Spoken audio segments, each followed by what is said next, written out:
Eh, bueno, vamos a ver la pancreatitis aguda. Siguiente, por fin. Bueno, la pancreatitis aguda es un trastorno inflamatorio del páncreas que se va a caracterizar por edema y cuando es grave por necrosis. Es una enfermedad común que puede desarrollar complicaciones locales y sistémicas. Y pues va a variar desde la inflamación leve y autolimitada del páncreas hasta la enfermedad grave y crítica, donde pues se va a caracterizar por la necrosis, disfunción multiorgánica y una alta mortalidad. Siguiente, por fin. Bueno, dentro de la epidemiología, todos estos son datos del 2019. Pues la epidemiología mundial, en la incidencia va a estar desde 4.9 hasta 73.4 por cada 100.000 habitantes. La prevalencia de 11.6 a 88.52.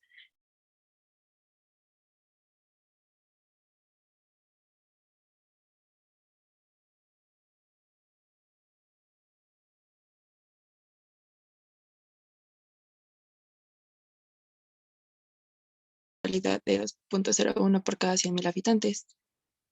Siguiente, por fin. Bueno, dentro de la etiología, los principales causantes va a ser el alcohol y los cálculos biliares, juntos hacen el 80% y las otras causas el 20%. Ahorita vamos a ver cómo más. Siguiente, por favor. Dentro de los cálculos biliares, pues el mecanismo aún no está muy claro, pero pues han surgido varias hipótesis, donde, bueno, una es la hipótesis del canal común, donde un cálculo biliar impactado en el esfínter de Oddi va a permitir que a la bilis refluir en el conducto pancreático. La segunda es la incompetencia transitoria, que es causada por el paso de un cálculo a través del esfínter y este podría permitir que el líquido duodenal y la bilis refluyeran en el conducto pancreático. Y la tercera es cuando un cálculo biliar obstruye el conducto pancreático y conduce a la hipertensión ductal.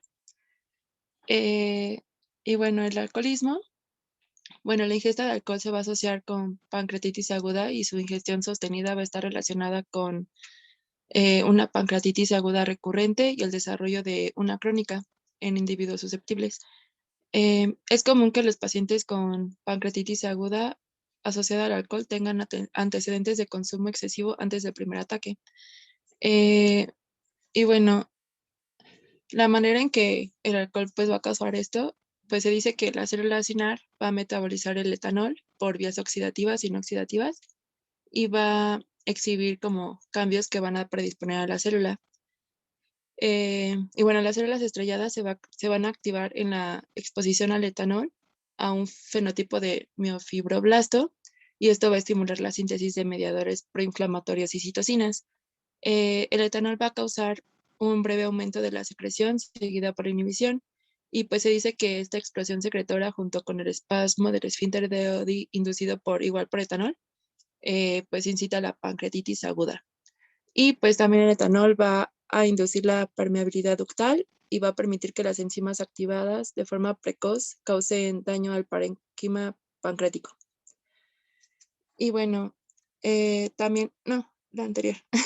Y bueno, en las causas diatrógenas, pues también puede ocurrir debido a un traumatismo en los conductos o parénquima después de procedimientos quirúrgicos como biopsia, exploración del conducto biliar, gastrectomía distal y esplenectomía. Y la causa iatrógena más común es la colangiopancreatografía retrógrada endoscópica. Ahora sí, siguiente.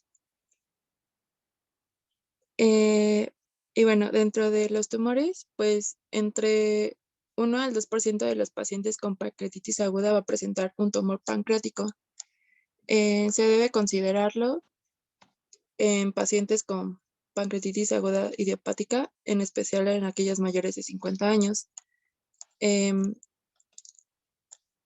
Y bueno, la pancreatitis hereditaria es un trastorno autosómico dominante, porque por lo general se relaciona con mutaciones del gen catiónico de tripsinógeno. Las mutaciones de este gen van a causar la activación prematura del tripsinógeno a la tripsina y causan anomalías en la secreción ductal y esto va a promover la pancreatitis aguda. Y dentro de los fármacos, pues también, bueno, los fármacos tiazídicos, la furosemida, tratamientos de reemplazo de estrógenos y con esteroides en niños, así como medicamentos o soluciones a base de lípidos como el Propofol, pues también van a que sea susceptible a promover la pancreatitis aguda. Pancreatitis aguda. Siguiente, por fin. Y bueno, esta es como una tablita con las demás etiologías, como pues el veneno, la obstrucción, la isquemia, la hiperlipidemia o la hipercalcemia. Siguiente, por fin. Y bueno, dentro de la fisiopatología, pues se va a presentar en diversos grados de gravedad y pues todo va a comenzar con la activación de los simógenos dentro de las células acinares, que pues van a causar lesiones celulares. La intensidad máxima de la pancreatitis puede estar determinada por los eventos que ocurren después de estas lesiones, como el reclutamiento y activación de células inflamatorias, la generación y liberación de citocinas y otros mediadores químicos que van a causar la inflamación sistémica, disfunción e insuficiencia de múltiples órganos. Y pues los vamos a ver como más a detalle. Siguiente, por fin. Bueno, están los factores iniciales desencadenantes. Esto se va a deber a la activación prematura e intrapancreática de las enzimas digestivas y va a originar la autodigestión del órgano. Em, Cuando las células acinares se estimulan de forma patológica, sus contenidos lisosomales y simógenos se colocalizan y el tripsinógeno se va a convertir en tripsina activa. Em, Se va a requerir un aumento de calcio citosólico para la colocalización. Cuando la tripsina permeabiliza en la célula, la catepsina B se libera el cortisol, al citosol, perdón. Una vez allí, la catepsina B va a activar la apoptosis mediante la liberación del citocromo C en las mitocondrias. Eh, y la activación va a haber la activación de la proteína sinasa C y, y esto se va a deber a la activación repentina del factor nuclear kappa beta y esto a su vez va a activar la liberación de citocinas que atraen a las células de respuesta inflamatoria y median las cascadas de inflamación local y sistémica. Siguiente, por fin. Después están los fenómenos intrapancreáticos, que, que bueno, los eventos dentro del acino pues inician la pancreatitis aguda y estos ocurren después de la lesión de las células acinales que determinan la gravedad. Bueno, los neutrófilos activados son atraídos y activados en el páncreas. Van a liberar superóxido y enzimas proteolíticas como catepsina, elastasa y colagenasa. Esto va a causar la lesión pancreática adicional. Los macrófagos también van a liberar citocinas como el factor de necrosis tumoral alfa e interleucinas IL-1, 2, 6 y 8, y estos van a mediar la inflamación local y sistémica. Estos mediadores inflamatorios van a provocar un incremento de la permeabilidad vascular pancreática y va a provocar hemorragia, edema y microtrombo. El líquido puede acumularse en el páncreas y alrededor de él, y el fracaso de la microcirculación pancreática es una característica de la pancreatitis aguda más grave y esto va a ocasionar una hipoperfusión pancreática y necrosis. Eh, y esta tablita venía en el libro, que es como las consecuencias em, cuando no hay infección y es aguda o menor de 4 semanas, pues va a haber una acumulación líquida pancreática. Y si cuando ya es crónica, va a aparecer un pseudoquiste. Y cuando ya es como infección. Eh, y si el contenido es sólido con líquido, pues va a haber una acumulación necrótica aguda en la aguda sin infección. Y la crónica, y bueno, con infección, pues va a ser la acumulación necrótica aguda infectada. Y la crónica sin infección va a ocasionar necrosis de la pared. Y la crónica con infección va a ser necrosis de la pared infectada. Siguiente, por favor. Y bueno, dentro de los fenómenos sistémicos, pues está la vía inflamatoria dependiente de NF-κB, eh, que es ah, que es, bueno, este va a ser un mecanismo importante también, y la activación de pues es paralela a la activación de la tripsina, como vimos en la primera parte. Y bueno, el aumento sostenido de calcio va a conducir a la activación del tripsinógeno, y esto va a ser crítico para también la activación del NF-κB. Una vez que se produce, va a regular la síntesis de múltiples citocinas y quimiosinas, y esto va a conducir al reclutamiento de varias células inflamatorias que luego van a magnificar y propagar la inflamación sistémica. Y los neutrófilos que se infiltran también pueden aumentar la lesión pancreática. La disfunción orgánica puede desarrollarse en cualquier etapa de la pancreatitis, asociada con una temprana respuesta proinflamatoria o más tarde secundaria al desarrollo de complicaciones locales infectadas. El desarrollo de la necrosis pancreática, la ruptura de la barrera intestinal y la supresión de la respuesta inmune por la respuesta inflamatoria van a contribuir al desarrollo de necrosis pancreática infectada, y, y su incidencia pues va a aumentar de la tercera a la cuarta semanas. Y esto se va a asociar casi siempre con el deterioro de la condición del paciente, y también puede estar relacionado con el desarrollo tardío del síndrome de respuesta inflamatoria sistémica y el síndrome y disfunción múltiple de órganos. Siguiente, por fin.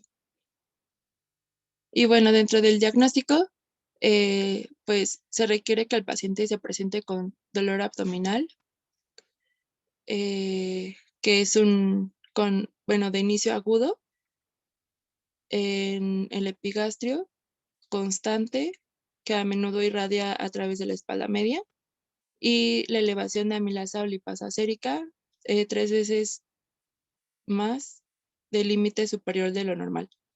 Y dentro de las imágenes, pues casi siempre se usa la tomografía computarizada contrastada, pero esta solo se va a requerir para el diagnóstico cuando no se cumplan como los otros criterios del dolor y la elevación de amilasa o lipasa.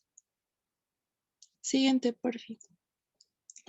Dentro de los signos como característicos, pues está la sensibilidad abdominal, a menudo con signos de peritonitis en la parte superior del abdomen. En raras ocasiones, pues el líquido pancreático y la hemorragia del páncreas en el retroperitoneo pueden producir una decoloración similar a un hematoma alrededor del ombligo, que se va a conocer como el signo de Cullen, como la primera imagen, bueno, la imagen de superior derecha. O en los flancos, que este va a ser el signo de Gray Turner, que es la imagen inferior derecha. Y pues otro signo inusual es la tetania como resultado de la hipocalcemia, además de la hemoconcentración, por lo que los pacientes con pancreatitis aguda con frecuencia tienen azotemia con nitrógeno ureico en sangre y los niveles de creatinina elevados. También hiperglucemia e hipoalbuminemia. Siguiente, por fin. Y bueno, dentro de la predicción de la gravedad, bueno, es importante saber porque pues va a ser necesaria para saber qué decisiones tomar al momento del tratamiento.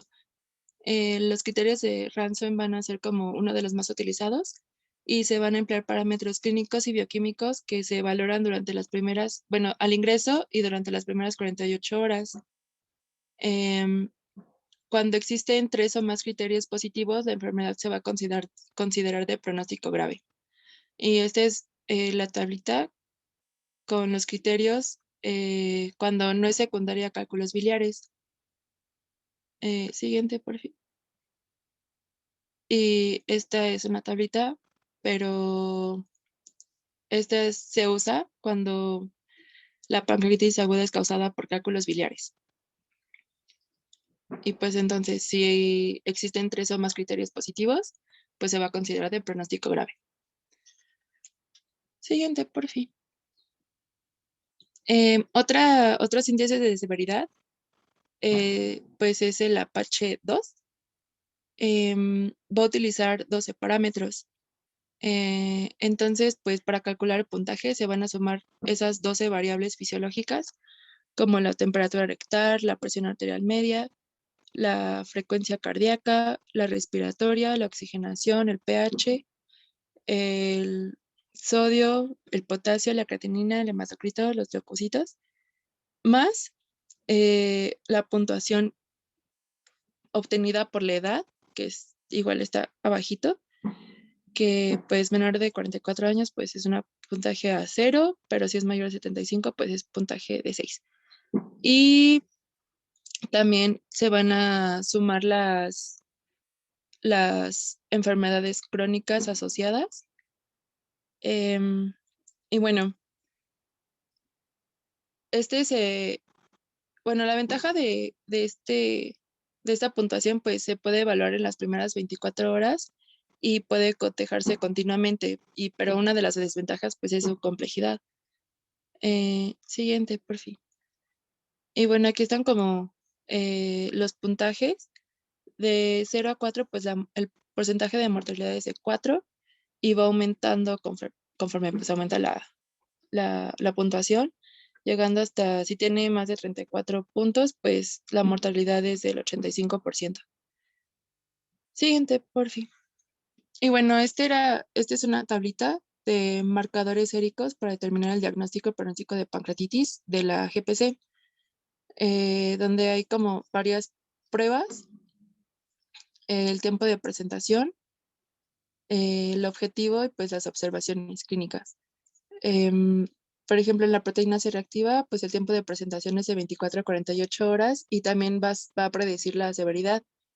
Y pues los altos niveles se van a asociar a necrosis pancreática, así como la interleucina 6 y 8 también van a predecir severidad.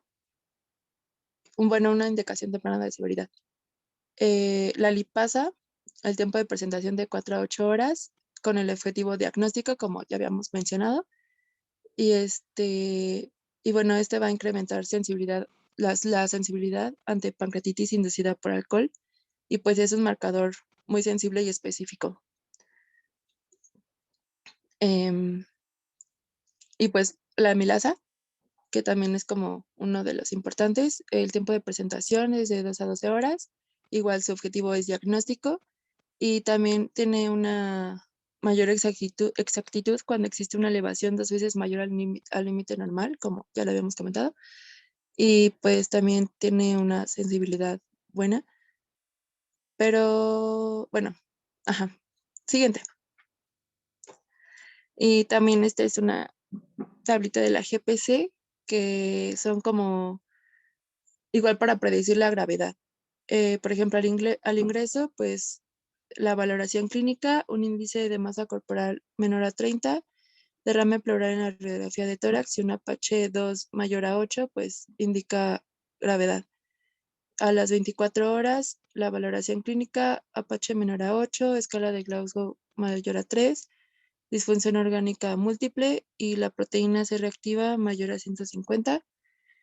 Y a las 48 horas, pues igual la valoración clínica, escala de Glasgow mayor a 3 puntos, la proteína C reactiva mayor a 150, una falla orgánica persistente por más de 48 horas y una falla orgánica múltiple progresiva. Igual van a predecir como la gravedad. Siguiente. Y bueno, dentro de la imagen, em, pues puede ser necesario realizar un ATAC para diagnosticar pancreatitis en pacientes que están gravemente enfermos o en aquellas con dolor abdominal indiferenciado. El propósito principal de la imagen es el diagnóstico de complicaciones locales, en particular el desarrollo y la extensión de la necrosis pancreática y las diferentes acumulaciones. y también pues es importante para guiar la inserción de drenajes percutáneos. Están los criterios tomográficos de Baltasar, que, que bueno, em, es el índice de severidad tomográfico. Va a combinar la clasificación de las alteraciones pancreáticas y peripancreáticas con el porcentaje de necrosis pancreática y pues va a asignar un puntaje a cada grado. Y la suma de los puntos de 0 a 3, el índice de severidad va a ser bajo, de 4 a 6 medio, de 7 a 10 alto. Igual ahorita vamos a ver el grado de lesión por la TAC. Siguiente, por fin. Por ejemplo, en la A, pues es el páncreas normal. Y pues presenta tamaño y realce normales, sin alteraciones en el tejido circundante. Y pues las flechitas van a mostrar el contorno pancreático bien definido. La B es el aumento de tamaño focal o difuso del páncreas, donde pues va a presentar un leve aumento en su tamaño, como, como está en las flechas, pero pues no va a haber alteraciones en el tejido circundante. Siguiente, por fin. Y bueno, la C es la inflamación del tejido adiposo peripancreático, que presenta un aumento en su densidad, como está indicado en las flechitas, pero sin colecciones líquidas. Eh, la, el Baltasar D, pues es una colección líquida peripancreática única. Eh, Hay una pequeña colección líquida donde está el asterisco, y bueno, pues esa va a ser la D. Siguiente. Y bueno, el Baltasar E son 2 o más colecciones líquidas peripancreáticas, y son las que están pues en asteriscos. Siguiente, por fin. Y bueno, para el tratamiento, pues la analgesia pues va a ser como importante porque pues es como bueno, es el signo como más claro. Em, Como la absorción de los fármacos pues es impredecible, pues debe administrarse vía intravenosa, al menos al principio y antes de que se haya establecido la ingesta oral. Las personas con dolor leve pueden tratarse casi siempre con AINES, como metimazol, 2 gramos cada 8 horas intravenosa. Y mientras que las personas con dolor más intenso se van a manejar mejor con analgesia, con opioides, como con buprenorfina, 0.3 miligramos cada 4 horas, igual intravenosa. Para controlar el dolor abdominal, es válida la administración de buprenorfina, pentazocina, clorhidrato de procaína o de meperidina. Y se debe evitar la morfina debido a su potencial para causar espasmo en el esfínter de Oddi. Siguiente, por fin. Dentro de la reanimación, el tratamiento con líquidos para restaurar y mantener el volumen sanguíneo circulante es la intervención más importante en el tratamiento temprano. El libro menciona que pues es mejor la reanimación con un cristaloide equilibrado para la finalidad de restaurar pues, el volumen normal de sangre y la presión arterial y la producción de orina. Dentro del soporte nutricional, pues el inicio temprano de la nutrición enteral, dentro de las primeras 24 horas del ingreso, pues es importante. Em, si no se tolera durante 48 a 72 horas, la alimentación por sonda nasogástrica se puede iniciar y aumentar de forma gradual durante 2 a 3 días. La sonda puede avanzar al yeyuno mediante endoscopía o fluoroscopía si existe evidencia de intolerancia a la alimentación. Un retraso de la nutrición enteral puede contribuir al desarrollo del hilo intestinal y la intolerancia a la alimentación, pero pues em,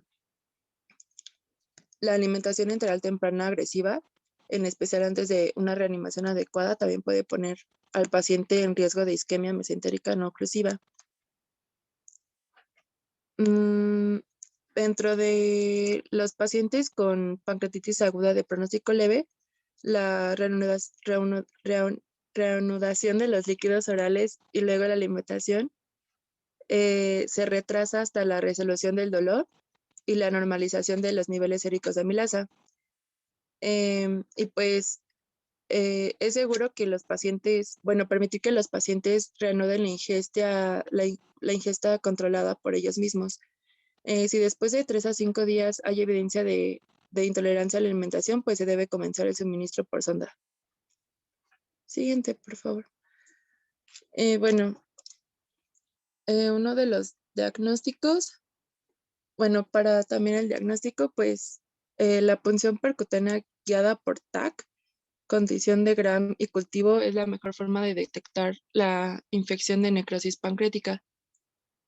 Em, en todos los pacientes con síntomas persistentes, necrosis pancreática y sospecha clínica de sepsis, pues se debe de hacer esto para obtener material y enviar a cultivo dentro de los 7 a 14 días.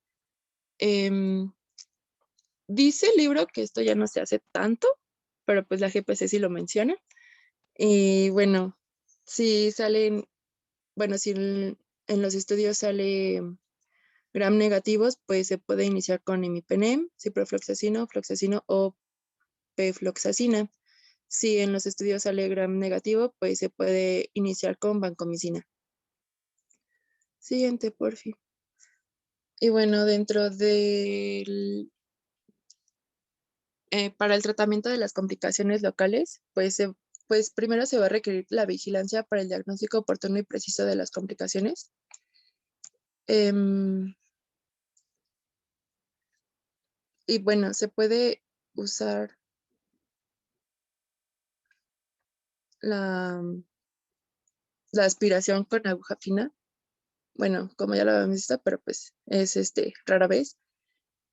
Em, y el drenaje preventivo con uno o más catéteres, pues a menudo va a producir como, bueno, ajá, va a producir una mejoría o estabilización del estado clínico general del paciente.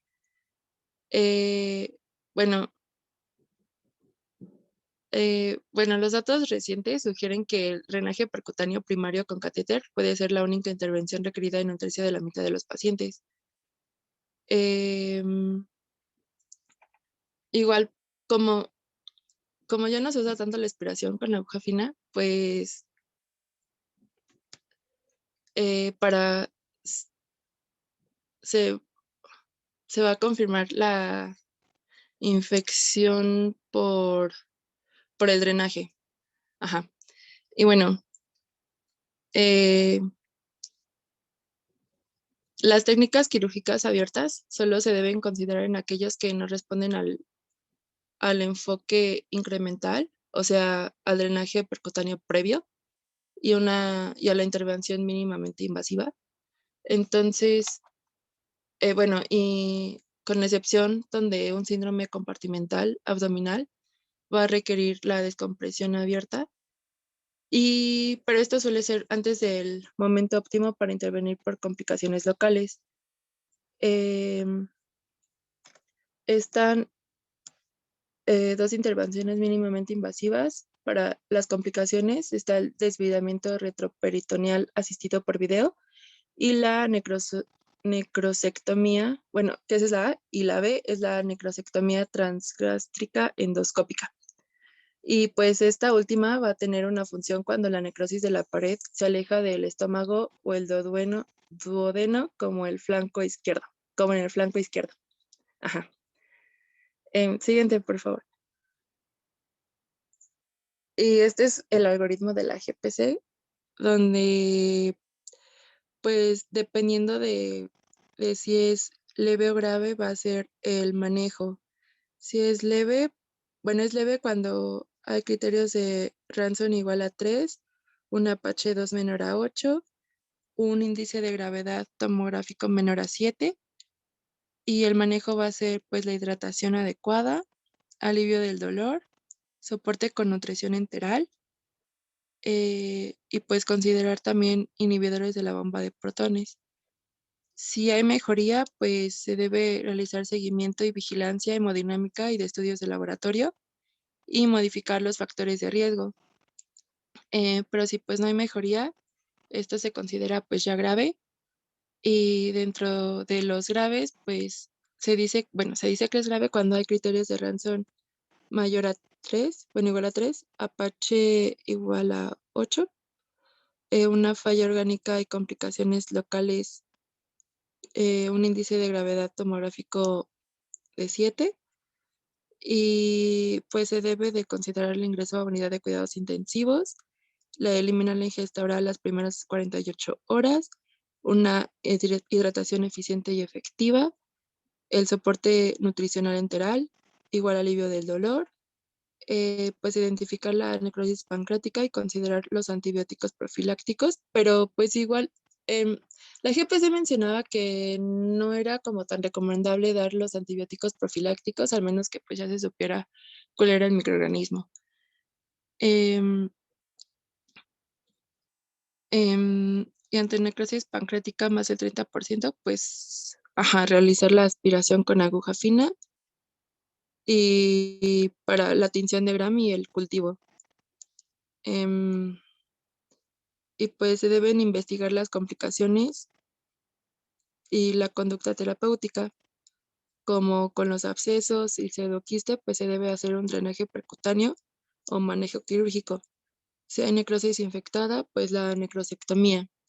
Eh, También, pues, si hay sepsis y choque, considerar pues el tratamiento y también pues ver si no hay falla orgánica múltiple para también pues iniciar con el tratamiento.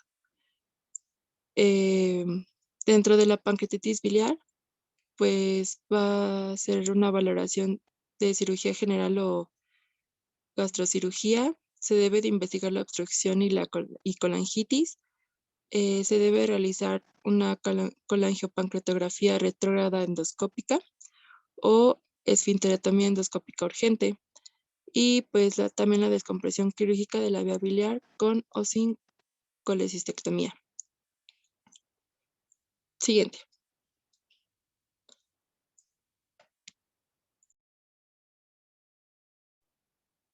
Bueno, ahora veremos lo que sería pancreatitis crónica. Ahora, la pancreatitis crónica es una enfermedad inflamatoria que va a ser crónica, es básicamente incurable y multifactorial. Ahora, es importante mencionar que dentro de su presentación clínica va a ser muy variable y que va a constituir pues, un desafío en cuanto a su diagnóstico y a su manejo.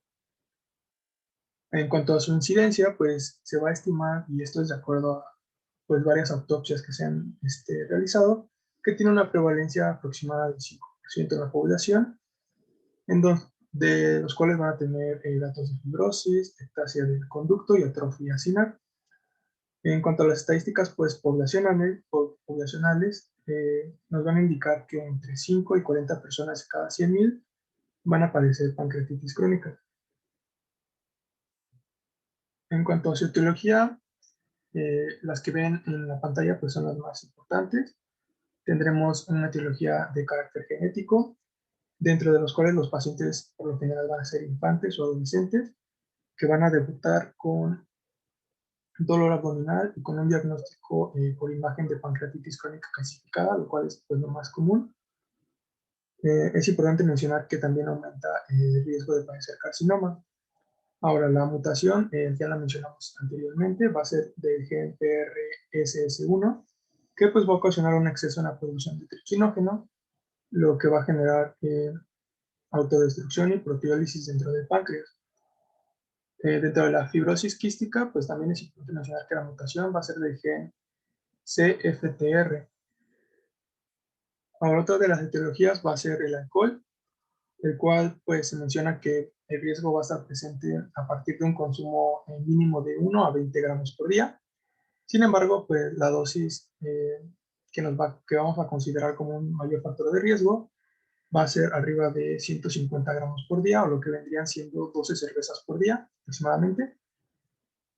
La prevalencia en estos pacientes con alcoholismo crónico pues, va a ser de 5 a 15%. y se presenta principalmente en una edad entre los 35 y los 40 años.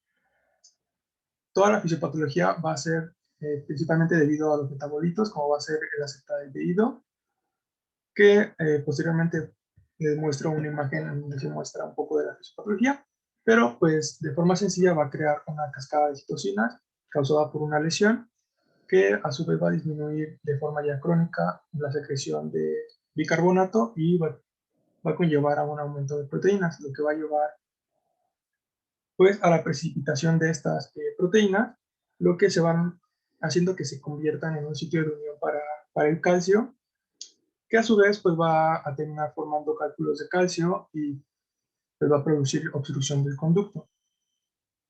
Otras etiologías va a ser el hiperparatiroidismo y la hiperlipidemia. Ahora, hablando un poquito de la fisiopatología por parte del alcohol, pues vamos a tener que va a ser una imagen de la derecha, de la izquierda, perdón. Tendremos lo que vendría siendo un páncreas normal, que al ser expuesto a un consumo de alcohol, pues va a encontrarse en un estado de estrés metabólico, el cual pues nos puede producir cierto grado de lesión en las células racinares, lo que nos puede llevar a necrosis en dado caso, lo que nos va a desencadenar pues una respuesta inflamatoria en donde se van a liberar todas las citocinas y va a haber un infiltrado celular. Posteriormente se va a desencadenar pues un proceso antiinflamatorio para regular esta respuesta y a partir de aquí pues se verían dos vías, una en donde el paciente va a cicatrizar o esa lesión va a cicatrizar y aparentemente va a estar normal, y otra en donde este estímulo de estrés o este mecanismo de lesión va a seguir presente debido pues, al alcohol principalmente.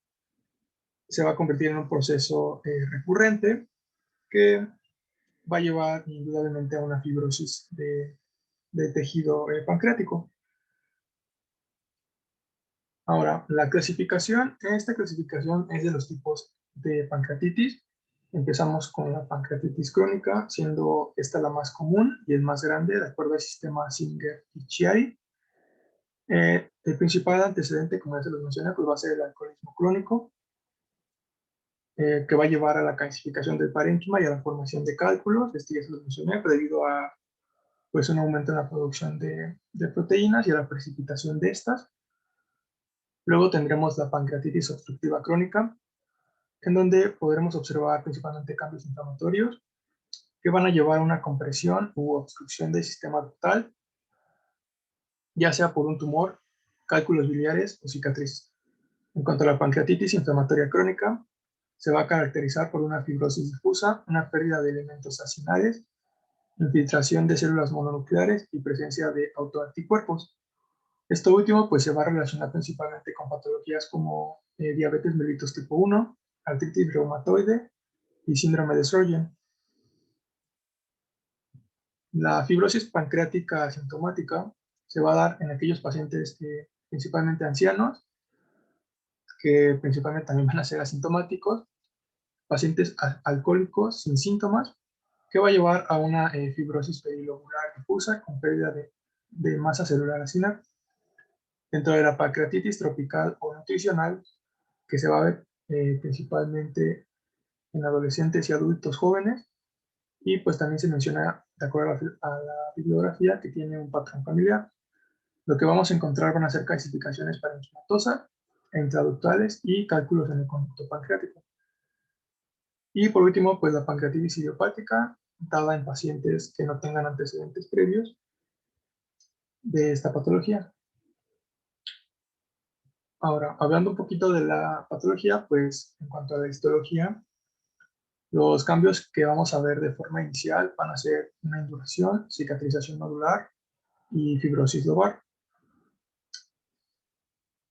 De hecho, en la imagen a su derecha, lo que pueden observar van a ser los cambios iniciales de una pancreatitis crónica, donde se va a apreciar un infiltrado de células inflamatorias y parches difusos de tejido fibrótico. Ahora, si esto continúa, pues podríamos tener displasia de epitelio ductal, una mayor cantidad de infiltrado mononuclear y parches de necrosis. En una forma ya grave, pues lo que vamos a ver va a ser un reemplazo del tejido acinar por tejido fibroso, como en la imagen de la derecha, en donde ya es una pancreatitis grave que se muestra extensas láminas de fibrosis y una pérdida de tejido acinar. En cuanto a la fibrosis, pues la fibrosis va a ser perilobular alrededor de los vacinos individuales. Se va a deber principalmente a la activación de las células estrelladas pancreáticas en respuesta a las lesiones, que va a llevar a una síntesis de colágeno tipo 1, tipo 2 y fibronectina. En cuanto a la formación de cálculos, el principal componente va a ser carbonato de calcio. Debido al proceso destructivo del parénquima pancreático, pues la litostatina, que va a ser un inhibidor de la formación de cristales, pues se va a expresar en menor cantidad, lo que va a propiciar la creación de estos cálculos. Y también se menciona que de acuerdo a la bibliografía, pues la aparición ya de estos cálculos en las vías pancreáticas, pues ya va a ser un signo de una enfermedad avanzada. Lo que podemos ver en las imágenes, la imagen de la izquierda, pues va a ser una pancreatitis crónica que va a tener ciertas áreas de fibrosis y cicatrización y también algunos parches de necrosis. Y en la imagen de la derecha es principalmente para ejemplificar los cálculos pancreáticos que se pueden observar.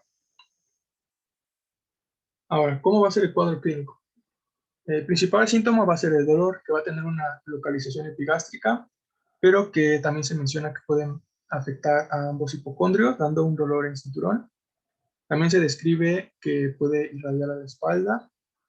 El dolor puede persistir por horas o días con exacerbaciones, ya sea en la comida o a la ingesta de alcohol. La bibliografía también menciona que hay pacientes que pueden percibir cierto alivio al ingerir cierta cantidad de alcohol. También tendremos datos de anorexia, que va a ser más frecuente que la náusea o vómitos, datos de anemia, aumento de eventos cardiovasculares, trastornos de la visión, alteración de la composición ósea, trastornos de la coagulación.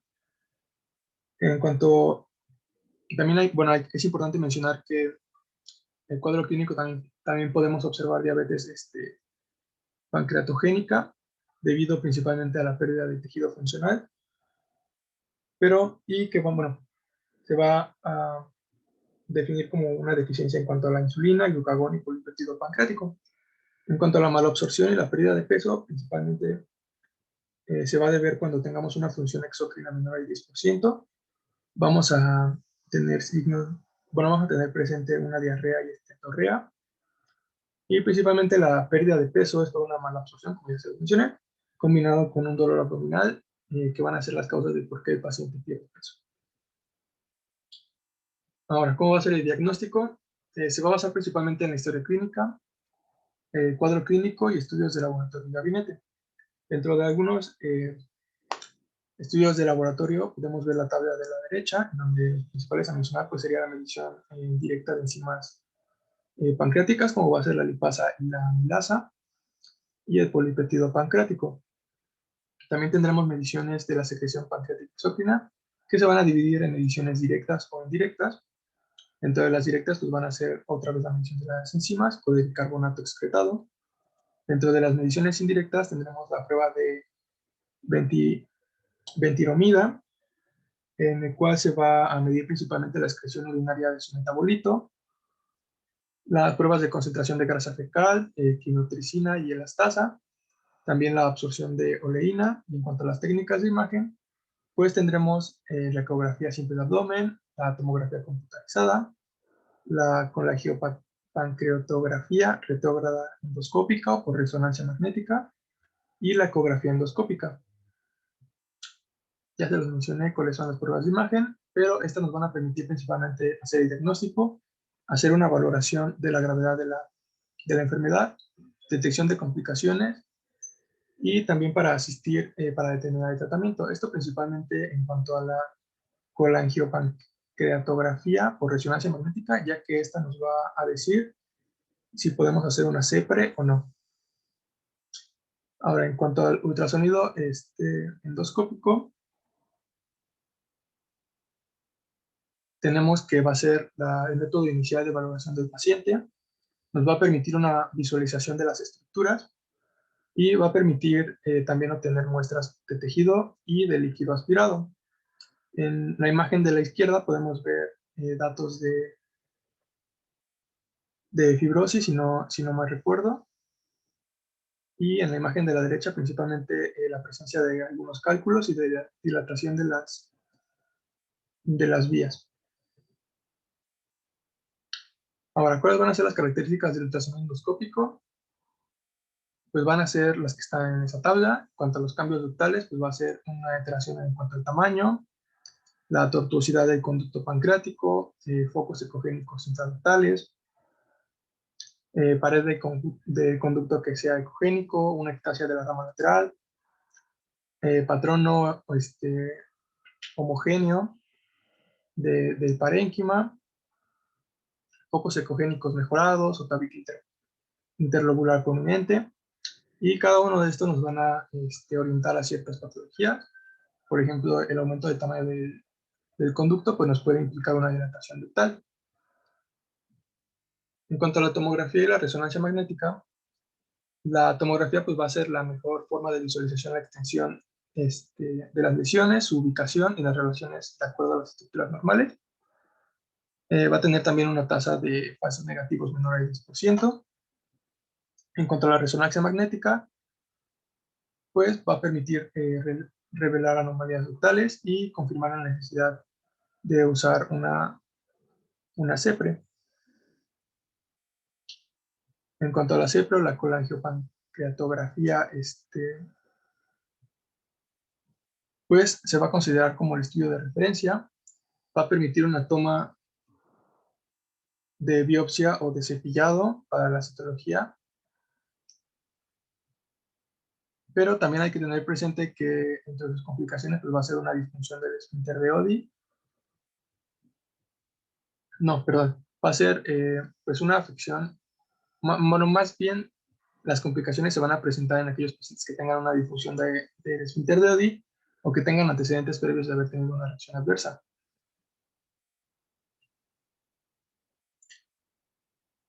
La clasificación de los hallazgos va a ser con esta tabla, en donde vamos a tener que una clasificación normal, no van a existir anormalidades. Un equívoco va a haber ciertas anormalidades, y conforme vayamos nosotros identificando los datos o los signos radiológicos, lo vamos a ir considerando como un aumento en cuanto a la clasificación, ya sea de leve, moderado o grave. Ahora, el tratamiento médico, tendremos el uso de analgésicos, como va a ser la gabapentina o los opioides. Tenemos que tener también precaución con el uso excesivo de opioides, ya que recordemos que esto es pancreatitis crónica, por lo tanto, pues el paciente se puede acostumbrar a usar de forma constante los opioides y generar una adicción. También se menciona, de acuerdo a la literatura, que debe de cesar el consumo de alcohol, esto con el fin de evitar cuadros de dolor. Otra parte del tratamiento va a ser la aplicación de enzimas, que principalmente se van a usar para revertir los efectos de la insuficiencia pancreática exócrina. Y dentro de las complicaciones que vamos a buscar evitar va a ser la absorción inadecuada de ciertas vitaminas, como va a ser la A, la D, la E y la K. En cuanto al tratamiento antisecretor, va a ser completamente la administración de somatostatina, que va a inhibir la secreción exócrina de páncreas y va a liberar la CSK. En cuanto al tratamiento neurolítico, se va a hacer con una inyección de alcohol, buscando hacer una neurólisis del plexo celíaco. ¿Sí? Sin embargo, no se recomienda debido a que tiene como desventaja la necesidad de inyecciones repetidas. En cuanto al tratamiento endoscópico, se usa principalmente en casos de estenosis del conducto proximal, en casos de descompresión de una fuga del conducto, drenaje de pseudoquistes, y después para un alivio, bueno, se considera más bien como un tratamiento conservador o parte del tratamiento médico. En cuanto al tratamiento quirúrgico, hay que recordar que el esfínter de Oddi y el conducto pancreático pues van a funcionar como una entrada de jugo pancreático hacia el duodeno. Y dentro de los principales tratamientos quirúrgicos va a ser la esfinteroplastia, que se va a deber principalmente en aquellos pacientes que tengan una obstrucción del esfínter de Oddi y el esfínter del conducto pancreático. El procedimiento se va a hacer completamente por vía laparoscópica. Otros son los procedimientos de drenaje, como sería el procedimiento de Duval o la pancreático-yeyunostomía caudal de Duval. Sin embargo, se ha visto que esta operación tiene pues, una alta tasa de reestenosis y una obstrucción segmentaria del páncreas por una cicatrización progresiva. Ahora, el siguiente método se llama procedimiento de Puesteu o pancreático yeyunostomía en Y de Rux laterolateral, en el cual pues, va a consistir principalmente en una incisión longitudinal a lo largo del conducto pancreático para extraer los cálculos que se contengan. Se va a seccionar las estenosis para luego poder anastomosar de forma longitudinal el yeyuno del páncreas de forma lateral, como se observa en la imagen. En cuanto a los procedimientos de resección, tendremos la pancreatectomía distal, en la cual se va a hacer en pacientes con lesiones en el cuerpo o la cola. Principalmente son estos tipos de lesiones son focales. Sin embargo, al no extraer la cabeza del páncreas, pues puede tener un alto riesgo de recurrencia. Sin embargo, también se puede realizar una pancreatectomía distal del 95%, en donde lo único que vamos a conservar va a ser el borde del páncreas y el surco pancreatoduodenal. Sin embargo, aquí hay un alto riesgo de tener diabetes lábil, como hipoglucémico y desnutrición. Otros procedimientos que se mencionan van a ser la pancreatectomía proximal y total. También tendremos procedimientos híbridos, principalmente la pancreatoyeyunostomía longitudinal, donde vamos a conservar la cápsula posterior de la cabeza y el cuello pancreático, y la resección de la cabeza pancreática con preservación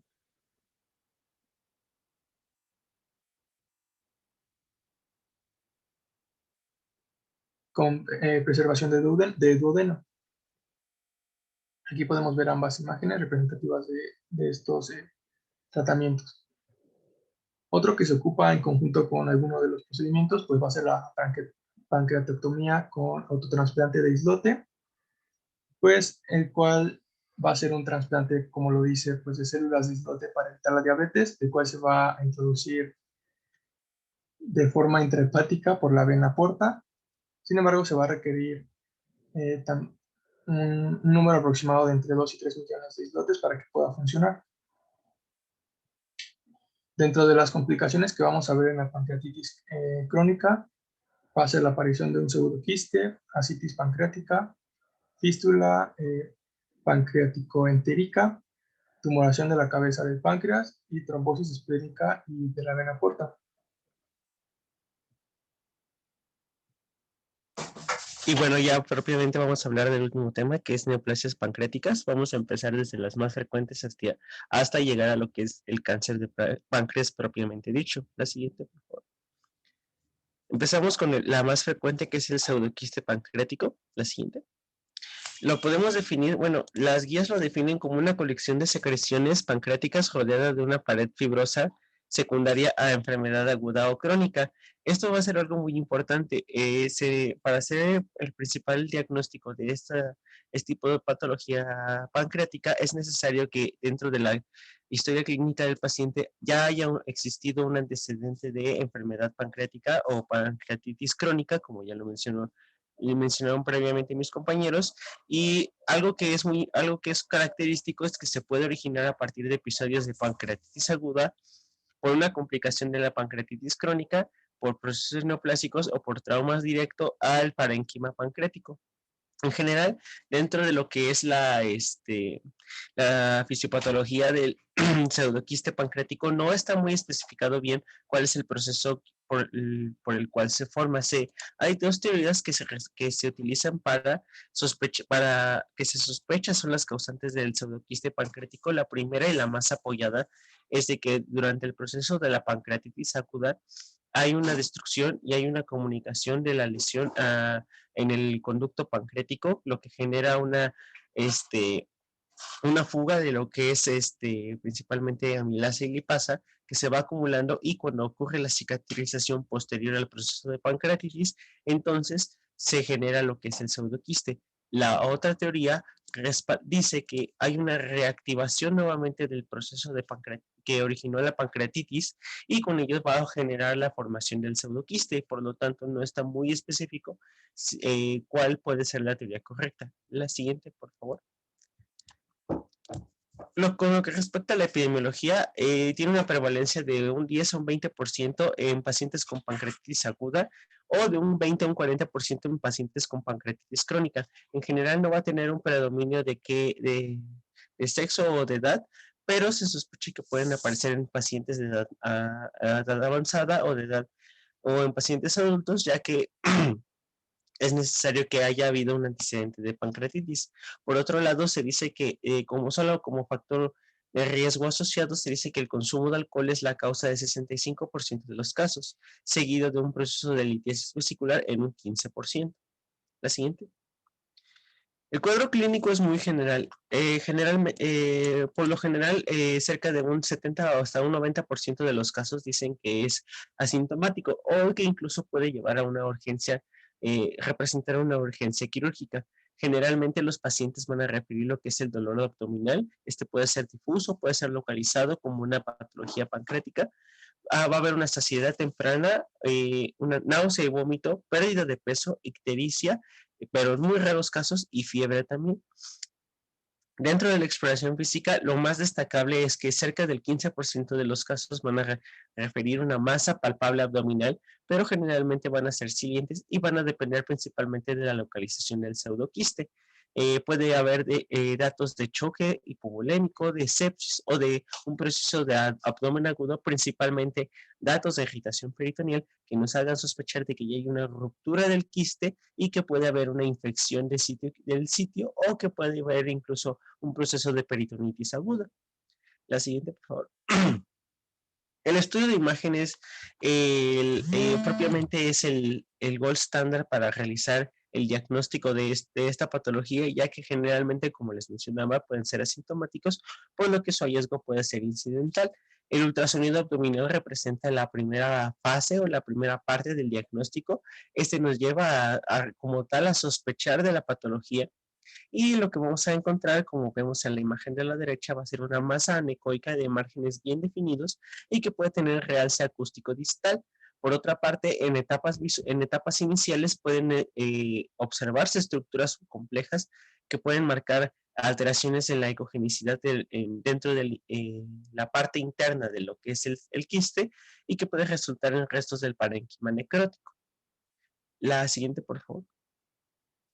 El ataque abdominal, esta como tal representa el gold standard, tiene una alta sensibilidad y una alta una alta sensibilidad para la detección del quiste, pero como tal no nos va a hacer por completo el diagnóstico. Necesitamos nosotros de estudios complementarios como la resonancia, o puede hacerse una colangiografía, pero generalmente con la tomografía es más que suficiente, ya que veremos un poco más adelante con respecto a los quistes y con respecto al cáncer de páncreas, que ya hay indicaciones específicas o hay características específicas que nos hacen sospechar de una patología u otra. Dentro del TAC, lo que podemos observar, como puede ser en la imagen de enfrente, podemos tener una masa adyacente al páncreas que se encuentra en los bordes definidos y está rellena de fluido ante el antecedente de un paciente con pancreatitis previa. Esto es muy importante. Permite evidenciar como tal, bueno, el ataque lo que nos permite es ver la anatomía circulante del pseudoquiste, ya que puede haber procesos en los cuales el pseudoquiste no puede aparecer directamente en el páncreas. Se ha descrito que puede aparecer en el mediastino, o que incluso puede aparecer hasta en las estructuras pélvicas, pero como tal esto puede ser muy raro. También hay patologías adicionales como las calcificaciones o las enfermedades de los conductos biliares que pueden condicionar o que pueden parecer pseudoquistes, pero que solamente son un proceso secundario. La siguiente. Los vamos a clasificar ya con una CEPRE, como lo mencionó mi compañero durante el diagnóstico de la pancreatitis crónica. Lo podemos clasificar en seis categorías. Algunos las clasifican solamente en 3, dependiendo. Y la más importante, bueno, las 3 más importantes son el tipo 1, 2 y 3, en donde el conducto va a estar normal, pero en la tipo 1 no hay una comunicación con el pseudoquiste, en la tipo 2 sí va a haber una comunicación y en la 3 va a haber una estenosis sin comunicación. Las tipo 4 a 6 van a ser variaciones de estas anteriores, y mientras que las 5 y las 6 van a ser ya que se hace el diagnóstico de pancreatitis crónica. La siguiente. ¿Cómo va a ser el tratamiento? En general, las guías refieren que el tratamiento puede ser conservador. Si el paciente es asintomático, solamente se le da vigilancia con estudios de imagen, principalmente con un ultrasonido, durante 6 meses. Y se puede dejar solamente con tratamiento. Si te refiere dolor, se puede dar con tratamiento con AINES o con, o con sedantes, de ser necesario, pero generalmente no tiene ninguna complicación, aparte de que se ha demostrado que si se le da un tratamiento conservador, aparte de que se le indica al paciente una dieta baja en grasas, puede haber incluso una resolución del pseudoquiste.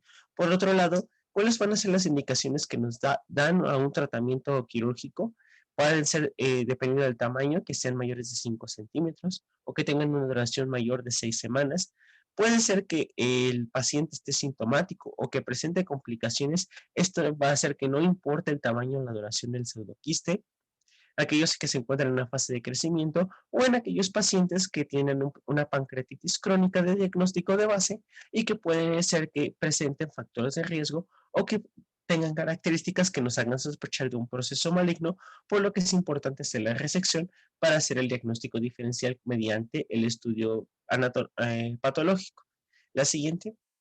Dentro de los 3 abordajes más importantes que se describen, el primero es el drenaje percutáneo. En general, este tratamiento ya casi no se utiliza, de hecho, ya poca bibliografía lo describe, pero algunas bibliografías viejas o inclusive la guía de práctica clínica lo mencionan todavía, y que es útil para hacer la colección percutánea, para hacer el drenaje como tal, y sirve como una medida temporal de alivio. En general, este se utiliza en pacientes que no sean candidatos a cirugía y se realiza mediante la colocación percutánea de un catéter pigtail, como el que vemos en la imagen, y en la cavidad llena de fluido para su drenaje. ¿Cuáles van a ser las contraindicaciones de este? Va a ser que haya una estenosis del conducto pancreático, es decir, que esté en una clasificación Nilon de 2, perdón, Nilon 3, o que haya pseudoquistes con material viscoso.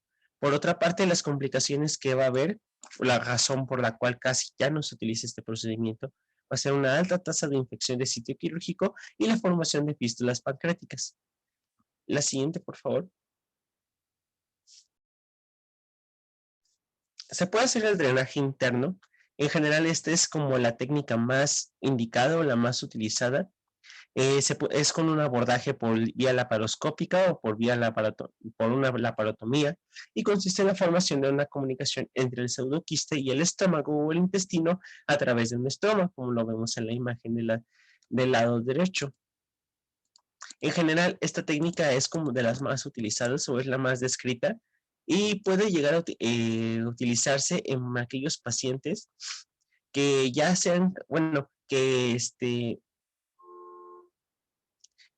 bueno, se ha utilizado de forma más común y se basa principalmente como en las características del paciente y nos permite tener un abordaje concreto. El problema con esta técnica es de que puede llegar a tener algunas complicaciones y que requieran nuevamente de una intervención quirúrgica, por lo que últimamente se ha preferido un abordaje por vía endoscópica siguiendo el mismo principio.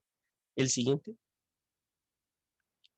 El drenaje externo como tal, este solamente se utiliza en casos de emergencia para el tratamiento de síntomas graves o de sepsis. Es muy parecido al drenaje interno. Y por último, se describe la resección pancreática. Esta como tal consiste en una pancreatomía del segmento pancreático izquierdo, generalmente se prefiere, independientemente de la localización del quiste, que se haga una conservación del lado pancreático que está adjunto al vaso y se pueden realizar en casos de múltiples pseudoquistes y o obstrucciones del conducto biliar. Lo que se hace, como podemos observar en la imagen de la derecha, es una cistodia y una anastomosis en Jeder-Rooks, que lo que nos permite es disminuir el grado de complicaciones y de comorbilidades que pueden representarle al paciente, principalmente alteraciones en el proceso digestivo. Es una técnica muy frecuente y se ha llegado a utilizar y puede generar el promedio de complicaciones que representa solamente es del 11%, por lo que es una técnica segura y se ha regularizado de esta forma. La siguiente. Ya como tal vamos a ver lo que son los quistes pancreáticos. Estos los vamos a catalogar en benignos y malignos. Concretamente en esta parte, los más importantes en los que nos vamos a referir van a ser los benignos. Los malignos solamente mencionaremos algunos detalles, ya que estos nos concretaremos en la parte de cáncer de páncreas. La siguiente. Como tal, vamos a definir al quiste como una lesión bien definida que contiene líquido localizada en el páncreas. ¿Cuál va a ser la diferencia con respecto al pseudoquiste? Que como tal no necesita del antecedente de la pancreatitis crónica, aparte de que en algunas ocasiones puede llegar a ser funcional, por lo que puede representar en alteraciones clínicas que son de sospecha para el paciente y que incluso pueden hacernos llegar a sospechar de un proceso de malignidad. La mayoría de las lesiones se detectan de forma incidental al realizar una exploración física bien detallada para evaluar las indicaciones o síntomas no relacionados por el páncreas. La siguiente. ¿Cómo los vamos a clasificar? Van a haber tres categorías importantes. Van a ser los quistes benignos, aquellos quistes borderline o con potencial maligno, y los quistes propiamente malignos. Dentro de los quistes benignos, los más frecuentes que ya mencionamos van a ser los pseudoquistes. Posteriormente tendremos los quistes simples, que ya veremos sus características un poco más adelante, y las neoplasias quísticas serosas. Por otra parte, dentro de los quistes borderline tenemos los quistes, las neoplasias quísticas pancreáticas, que van a ser las tipo mucinoso y las tipo papilares intraductales mucinosas. Y ya propiamente en los quistes malignos tenemos los quistes neoplásicos como los adenocarcinomas pancreáticos con la generación quística y los tumores neuroendocrinos quísticos pancreáticos, que en general van a ser los menos frecuentes. El adenocarcinoma va a ser el tipo de lesión maligna más frecuente y en la cual nos vamos a concretar ya cuando hablemos de cáncer de páncreas. La siguiente. ¿Cómo van a ser las características o cómo va a ser la presentación de los tipos de quistes? Bueno, las neoplasias quísticas mucinosas van a ser propiamente, el contenido va a ser propiamente de mucina, va a predominar en mujeres. Se dice que un 95% de los casos van a ser en mujeres.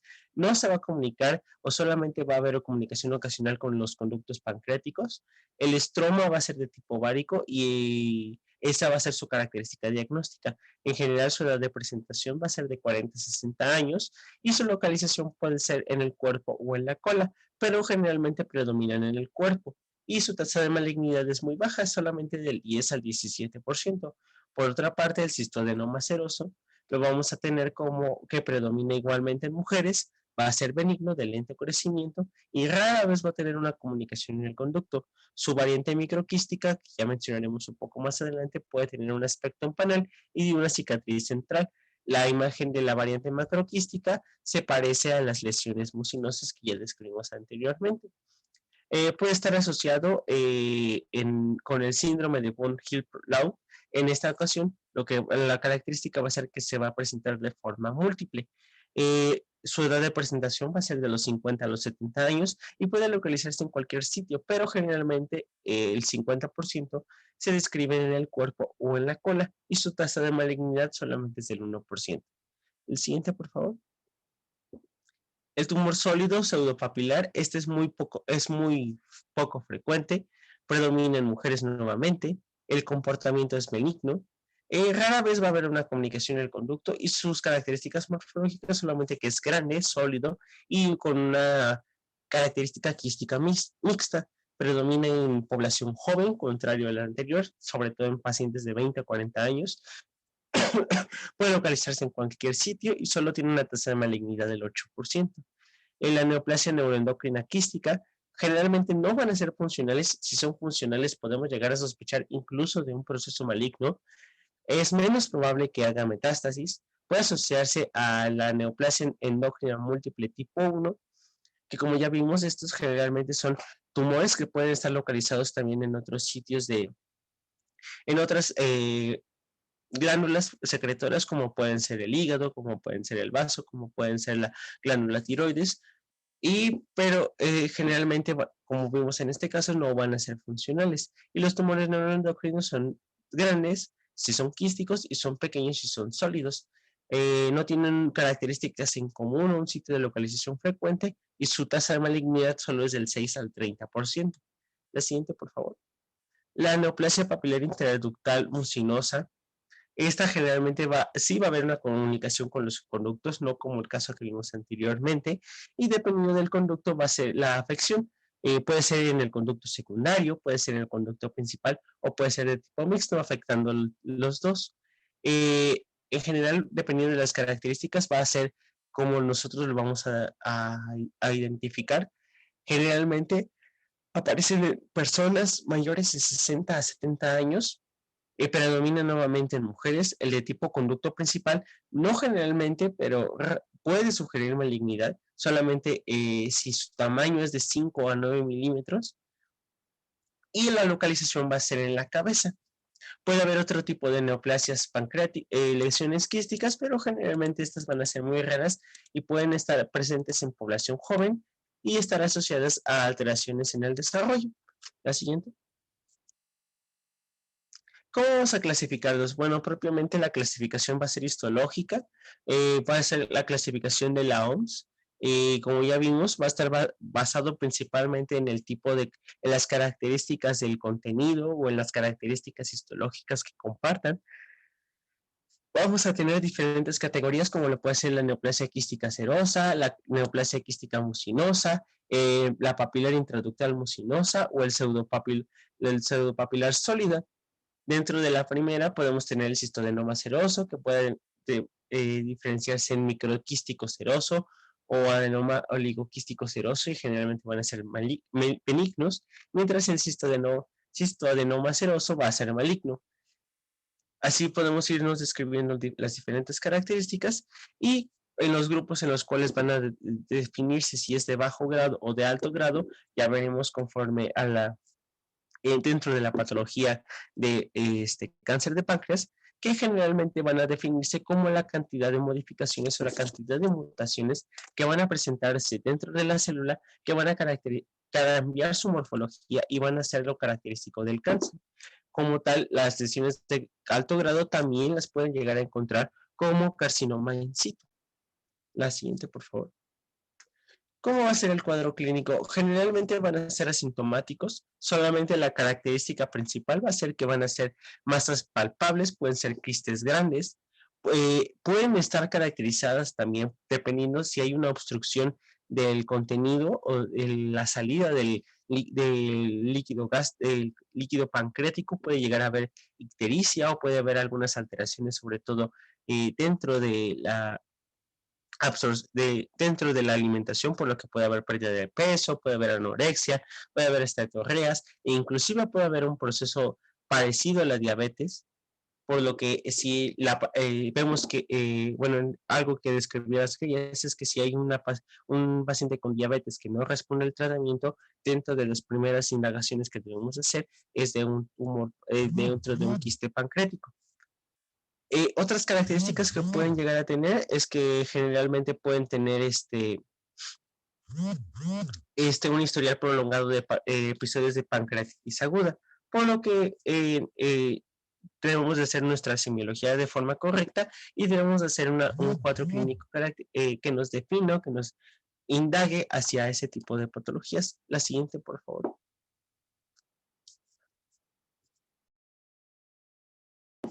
Dentro de los tumores neuroendocrinos, lo que ya les mencionaba, generalmente no van a ser funcionales, pero en caso de llegar a serlo, pueden llegar a darnos signos característicos de la producción de dichas hormonas.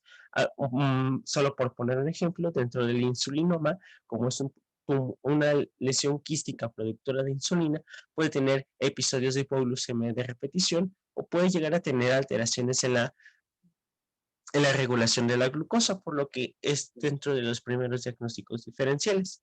La siguiente. Dentro de los estudios de imagen que vamos a tener, el primero para la evaluación concreta es la ultrasonografía endoscópica. Generalmente esta no, bueno, se puede llegar a realizar, pero no es muy sensible, no es muy específica. ¿Por qué? Porque va determinada principalmente por lo que es la técnica o lo que es la experiencia del clínico. Eh, tiene indicaciones específicas, o bueno, nos puede llegar a ser útil para principalmente hacer una aspiración por aguja fina, para hacer el diagnóstico. Es un procedimiento invasivo y puede llegar a alterarse la morfología del quiste, por lo que no es generalmente muy recomendado. Ya una vez que se hace la biopsia, podemos utilizarla, hacer un examen del líquido del quiste para conocer más o menos las características del mismo. Por otra parte, se puede hacer un CEPRE, que ya mencionamos anteriormente. Raramente va a estar indicado y no se ha establecido que en general represente un beneficio. Por otra parte, la resonancia magnética y la tomografía representan como tal útiles para confirmar y caracterizar las lesiones quísticas previamente identificadas por la ecografía. La resonancia magnética tiene la ventaja de que no expone al paciente a la radiación, ya que es necesario hacer un estudio de contraste con la tomografía, y por otra parte puede identificar de forma perfecta la visualización del conducto pancreático y determinando si hay una obstrucción o no del mismo. Es importante que cuando realizamos un estudio de biopsia o un estudio ya postquirúrgico, realizar el análisis anatomopatológico de la lesión para describirnos si hay o no sospecha de malignidad y sobre eso basarnos en el tratamiento quirúrgico. Por otra parte, también algo que nos permite hacer el análisis de líquido de los quistes es ver marcadores tumorales o marcadores moleculares, diagnósticos y pronósticos que nos sirven para identificar procesos de malignidad. La siguiente, por favor. Aquí podemos observar dos estudios principalmente. El lado izquierdo podemos observar lo que es la ecocardiografía. Generalmente el problema que va a tener el eco va a ser que puede llegar a verse obstruido por lo que es los gases del paciente, por una mala técnica, o que puede incluso no tener una buena visualización de la lesión quística, por lo que solamente nos sirve para hacer la sospecha clínica. Como podemos observar, van a ser masas bien definidas, van a ser masas isoecoicas y pueden llegar a tener o no grados de obstrucción. Por otra parte, con la tomografía, como podemos observar en el lado derecho, ya podemos ver específicamente la morfología del quiste. Podemos observar también lo que es los límites que estén bien delimitados, ya que esto es importante. ¿Por qué? Porque puede llevarnos a sospechar de un proceso maligno. Por otra parte, también podemos observar ligeramente el contenido, y esto es importante. ¿Por qué? Porque si tiene un contenido líquido, necesitamos hacer el estudio para saber qué tipo funcional o qué tipo está afectando la regulación hormonal. La siguiente, por favor.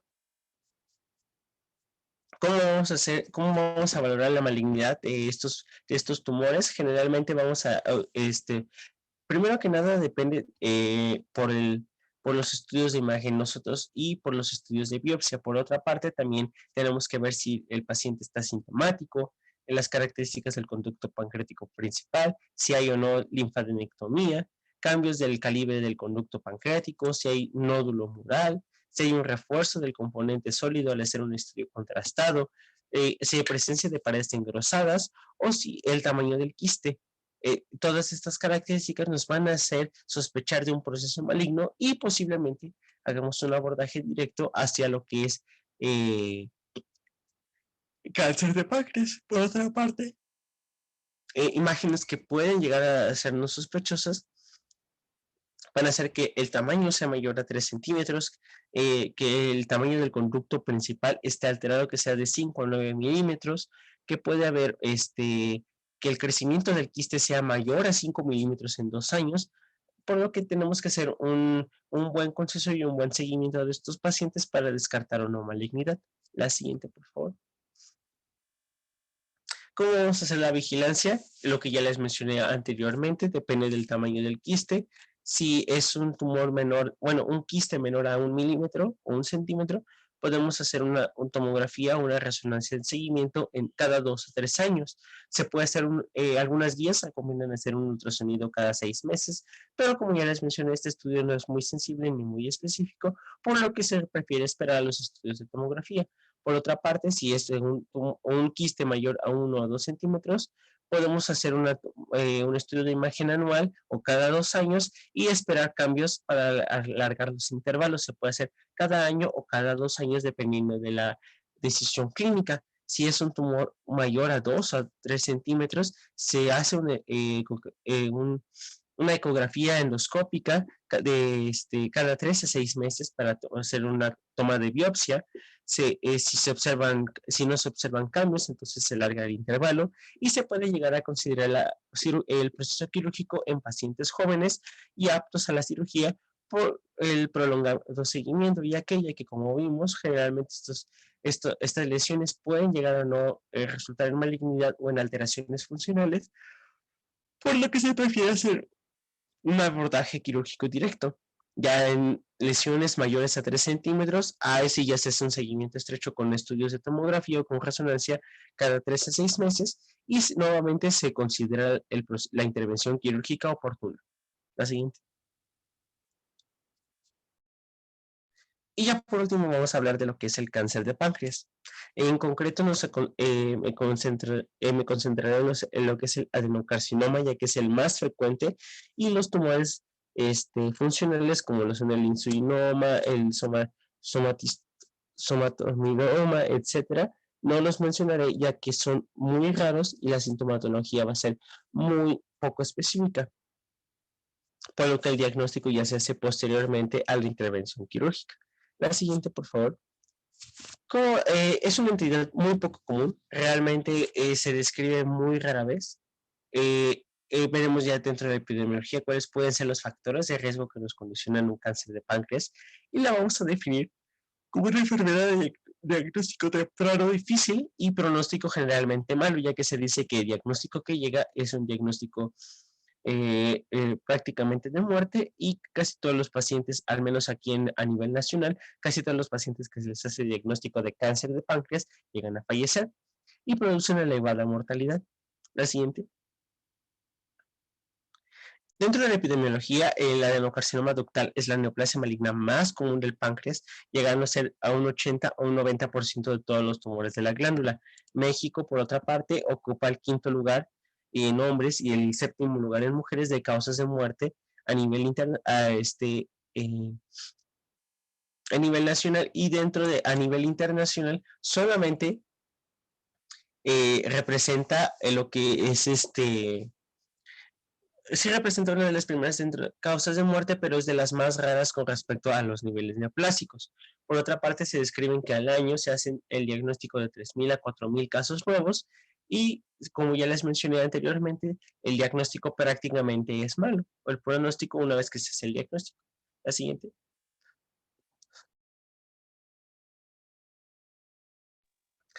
¿Cuáles van a ser los factores de riesgo? Generalmente se describe que el principal factor de riesgo, los factores de riesgo definitivos pueden ser el tabaquismo, la edad avanzada y la pancreatitis crónica. Los posibles factores de riesgo, aunque ya en días recientes estos ya se incluyen dentro de los definitivos, es la exposición ocupacional al cadmio, al cromo y al radón, la baja dieta en frutas y verduras y una diabetes tipo 2 descompensada o descontrolada. Es dentro de los síndromes hereditarios que pueden llevarnos a sospechar en patología en pacientes jóvenes.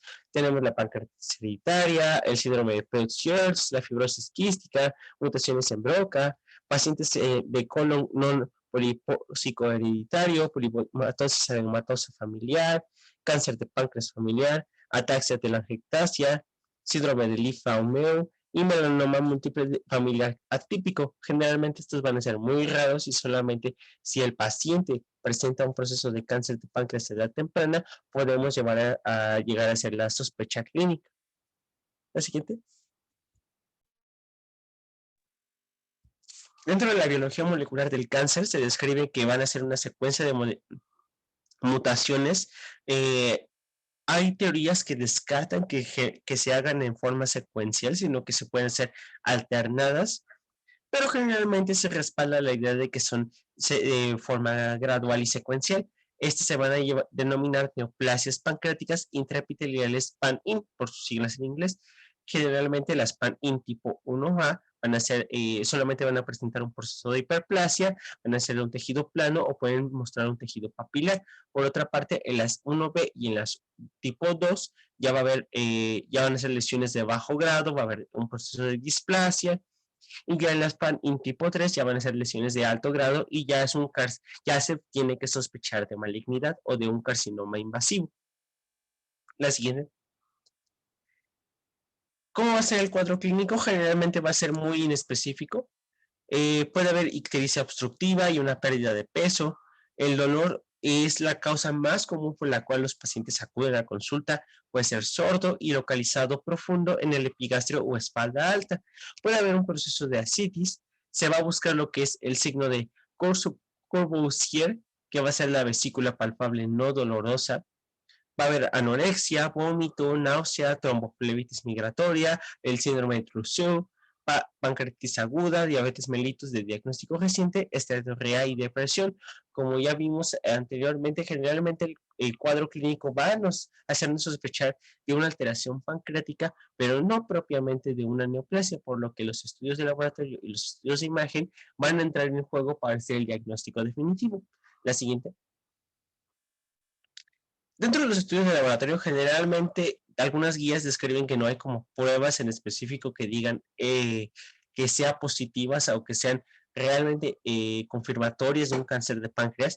Se van a encontrar dentro de los estudios de base alteraciones de las pruebas de funcionamiento hepático. Principalmente va a haber una hiperbilirubinemia directa, puede haber anemia microcítica e hipocrómica por pérdida de volumen, por lo que ya les mencionaba con la esteatorrea. Puede haber hiperglicemia y el marcador o la prueba más importante va a ser el CA19, que va a ser el marcador tumoral útil para el diagnóstico. Se dice que niveles mayores a 200 unidades sobre mililitro van a ser diagnósticas o van a ser sospechosas de malignidad en cuanto a un proceso de cáncer. La siguiente. Nuestro eje como tal del diagnóstico va a ser los estudios de gabinete. El principal con respecto a hacer el diagnóstico, solamente sospechoso de malignidad, va a ser la ecografía abdominal. Va a ser la primera prueba que vamos a realizar en una evaluación radiológica. Lo que vamos a observar va a ser una masa en el páncreas o en la vía biliar dilatada que sugiere presencia de un tumor pancreático. ¿A qué le sonaba esto? Exactamente a un quiste, por lo que necesitamos estudios confirmatorios que nos hagan sospechar más a fondo de un cáncer de páncreas. Su sensibilidad va a ser del 95% en tumores mayores a 3 centímetros, pero si son menores a 1 centímetro puede ser del 50%. En la especificidad puede ser del 90 al 99%, pero esto va a estar determinado principalmente por la técnica y por la experiencia del radiólogo que realice el estudio de imagen. La siguiente. La ecografía Doppler nos es útil para evaluar la invasión vascular en las venas porta y mesentérica superior, principalmente para ver que no haya una dilatación o que no haya una obstrucción de los vasos y que pueda haber un proceso invasivo. Su sensibilidad va a ser del 50 al 94%, nuevamente está determinado por quien realice la técnica. La especificidad va a ser del 80 al 100% y su exactitud va a ser del 81 al 95%, por lo que no es del todo descartable. Como vemos en la imagen de la derecha, podemos observar todo lo que es la vasculatura a nivel hepático y a nivel, lo que vemos en la parte superior va a ser la vena porta y en la parte inferior va a ser la arteria mesentérica superior. Y esto nos va a servir principalmente para valorar que no haya una obstrucción que condicione complicaciones o que pueda haber invasión hacia tejido hepático. La siguiente. La TAC abdominal va a ser el gold estándar para el diagnóstico y estratificación del cáncer de páncreas. Como haremos la estratificación, lo mencionaré un poco más adelante. Va a ser necesaria para realizar un estudio bifásico. Es necesario, realizar un estudio bifásico para realizar la correcta distinción del tumor, ya que, como les mencioné, puede comparte las características de imagen con un quiste, por lo que es necesario demostrar que efectivamente esté vascularizado. Algo que va a ser importante es que los quistes generalmente no van a estar vascularizados a menos que sea un quiste maligno que ya propiamente nos determine cáncer.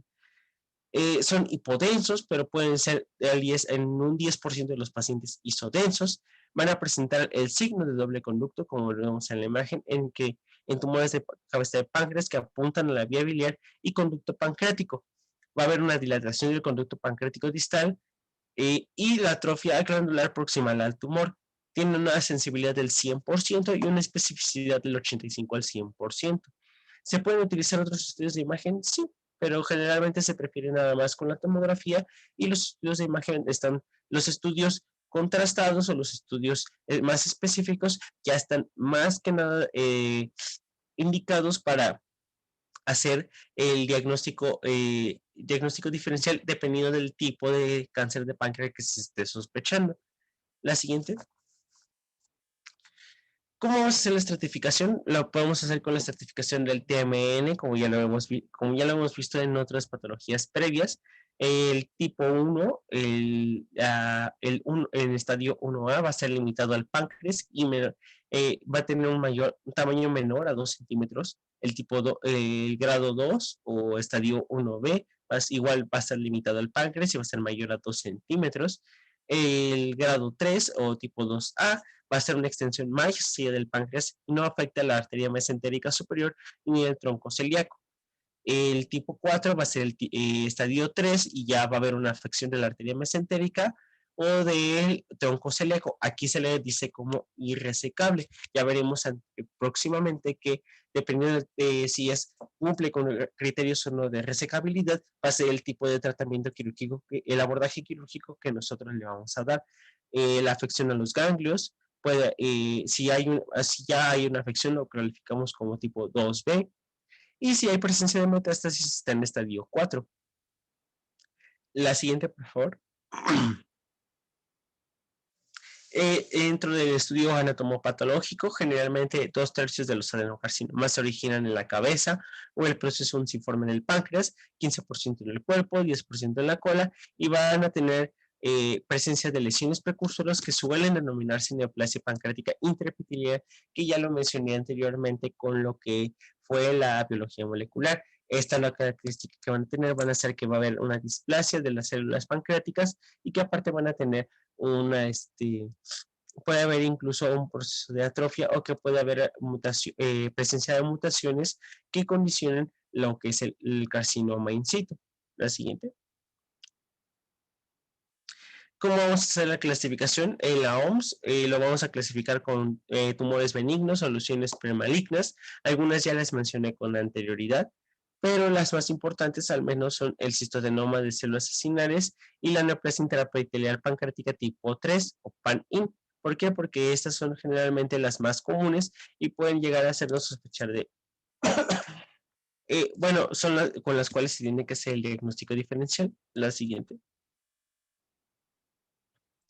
Dentro de los tumores malignos, lo que ya les mencionaba, el adenocarcinoma ductal es el más común, representando el 80% de los casos.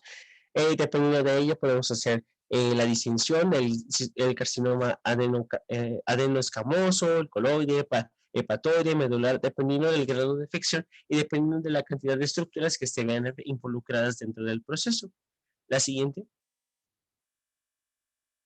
Dentro de las neoplasias neuroendocrinas, que ya les mencionaba, pueden ser tumores neuroendocrinos, carcinoma neuroendocrino, gastrinoma, glucagonoma, insulinoma, somatostatinoma o bioma. Esto va a estar determinado principalmente por la enzima funcional que se produzca dentro del tumor. Puede haber teratomas maduros, tumores mesenquimales, linfomas o metástasis, que ya son procesos más raros. La siguiente. ¿Cómo vamos a hacer el grado de diferenciación? Bueno, va a ser principalmente en el estudio patológico, lo vamos a diferenciar en 3 grados. El grado 1 va a ser bien diferenciado, una mucina intensa, va a haber presencia de mitosis, pero solamente 5 por cada 10 campos, y el núcleo va a tener poco polimorfismo y va a haber polaridad. En el grado 2 va a haber estructuras ductales y glandulares tubulares moderadamente diferenciadas, mientras que en el grado 3 va a haber poca diferenciación y va a haber estructuras pleomórficas, inclusive puede compartir características con otros tejidos, como puede ser el tejido hepático, puede haber tejido gástrico o puede haber tejido intestinal. La mucina va a ser irregular en el grado 2 e escasa en el grado 3, por lo que ya les mencionaba. Va a haber extensa mitosis, más que en el grado 1, pero predomina principalmente en el grado 3. Y el núcleo va a presentar moderado polimorfismo en el grado 2 y polimorfismo muy marcado en el grado 3. La siguiente. Eh, el tratamiento quirúrgico, generalmente, ¿cuáles van a ser los criterios de inoperabilidad? Va a haber, o sea, que se tenga una clasificación de ASA 4, va a haber hepatopatía, enfermedad psiquiátrica grave, enfermedad cardiopulmonar significativa y cualquier otro tipo de comorbilidad severa. Generalmente en este tipo de pacientes se prefiere un tratamiento farmacológico más conservador y un seguimiento, pero propiamente el diagnóstico va a ser el mismo. Bueno, el pronóstico va a ser el mismo, va a ser un pronóstico malo. La siguiente.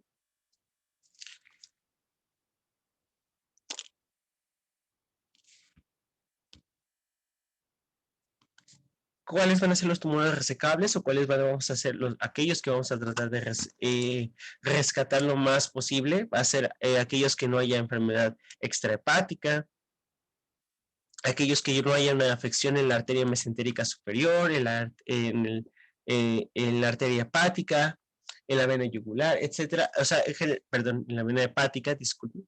Y generalmente, va a ser definida por la presencia de tejido normal en un plano entre el tumor y las arterias.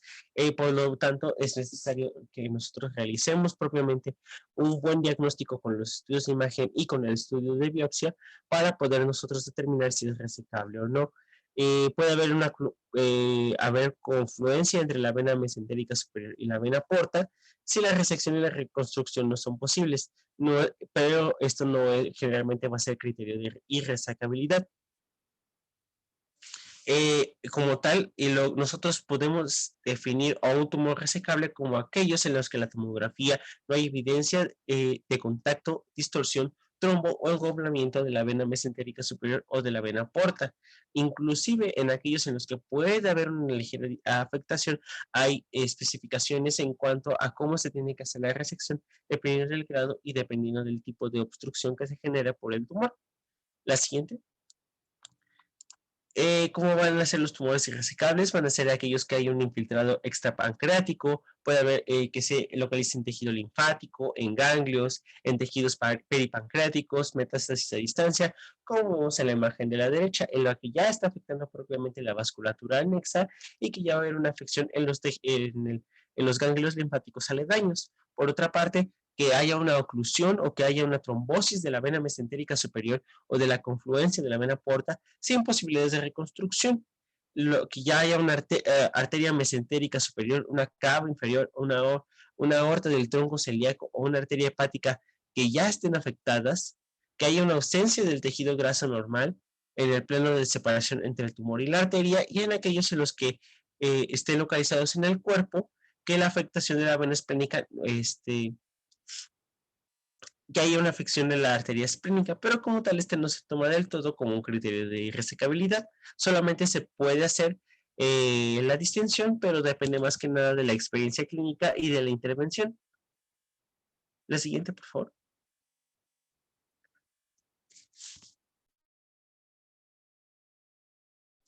¿Cómo va a ser el tratamiento quirúrgico? La técnica preferida va a ser la duodenopancreatectomía cefálica. Es una técnica ampliamente usada, tiene una cifra de supervivencia de 5 años del 10 al 25% y dependiendo de la localización del tumor va a ser como vamos a hacer la resección. Por otra parte, se puede hacer un tratamiento coadyuvante con quimioterapia, se puede utilizar lo que es cinclofluorouracilo o leucovorin, y se mejora la supervivencia hacia un 21%. La siguiente, por favor. ¿Cómo vamos a hacer el abordaje? Bueno, dependiendo de dónde esté la localización, si se localiza en la cabeza del páncreas, se tienen tres opciones, principalmente el estándar, el radical y la radical extensa. En la que ya estándar solamente va a incluir la resección en los ganglios de la derecha del ligamento hepatoduodenal, los pancreáticos duodenales posteriores, la derecha de la arteria mesentérica superior, pancreáticos duodenales inferiores y la arteria hepática. Si es radical, vamos a incluir también aquellos ganglios que estén en el tronco celíaco y la aorta. Y ya por último, en la radical extensa, nos vamos a llevar también los ganglios paraórticos hasta el riñón izquierdo, hiato esofágico y la bifurcación ilíaca. Por otra parte, si se localiza en el cuerpo o en la cola del páncreas, va a ser una sección del páncreas, se prefiere la derecha del eje esplenoportal y la resección de la arteria esplénica en origen y de las venas mesentérica inferior y esplénica en su origen en la desembocadura de la porta.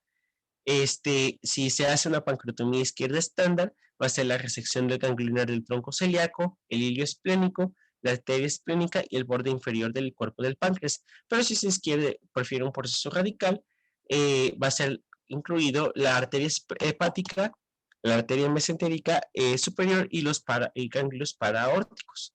Más que nada, esto va a entrar en función dependiendo de la extensión del tumor y de la localización del mismo. La siguiente. ¿Cómo le vamos a hacer el seguimiento a estos pacientes? Bueno, se va a hacer con un control clínico, una exploración física bien detallada y toma de marcadores tumorales, en específico el CA19.9, cada 3 meses y un TAC abdominopélvica cada 6 meses los primeros 2 años. Si vemos que no hay cambios no hay presencia nuevamente de tumoración posterior a la resección, se hace un control clínico y toma de marcadores cada 6 meses y un TAC anual hasta completar 5 años. Ya algo que se menciona es que se puede hacer desde posterior a la cirugía un seguimiento alterno con los servicios de cirugía general y de oncología médica, más que nada para tener un estrecho control del tratamiento del paciente. La siguiente. Algo que me olvidó mencionar es dentro de las técnicas que se describen para hacer el abordaje del cáncer de páncreas, va a ser el procedimiento de Whipple y sus variaciones. Básicamente, este consiste en la resección de una gastrectomía distal, se remueve quirúrgicamente y con una técnica especial también se va a remover una porción del páncreas, junto con esto una parte del duodeno y los primeros 15 centímetros del yeyuno. El problema con ese tipo de situaciones es que pueden llegar a presentar complicaciones que si no son resueltas mediante una preservación pilórica o mediante otro proceso quirúrgico, pueden llegar a presentar complicaciones para lo que es el estado nutricional del paciente, pero generalmente tienen una buena respuesta. Con una supervivencia 5 años del 3 hasta el 24%, cuando el tumor, y si el tumor tiene características favorables, puede llegar incluso hasta el 40%. Las indicaciones van a ser un diagnóstico de masa pancreática o de cáncer pancreático o de un linfoma de células B del duodeno. La siguiente. ¿Cómo vamos a hacer la técnica? Bueno, primero que nada se realiza una incisión subcostal derecha y se disecan los planos cuidadosamente. Posteriormente se liga el ligamento de Terés, el ligamento falciforme y se divide a la altura de la vena cava super inferior, como podemos ver en la imagen del fondo. También realizamos una exploración del campo quirúrgico y ver si no hay presencia de metástasis, y si la hay se debe hacer biopsia, como ya mencionamos anteriormente. Fuera de los límites de esta está contraindicado seguir la cirugía. ¿Por qué? Porque ya requiere de un tratamiento paliativo con un tratamiento previo con quimioterapia y posteriormente la cirugía. Algo que se ha olvidado mencionar es que la radioterapia no está indicada en este tipo de tumores, ya que no se ha visto una mejoría o no se ha visto una importancia significativa dentro de la mejoría de la clínica del paciente. Posterior a ello, se debe palpar el mesocolon en busca de enfermedad.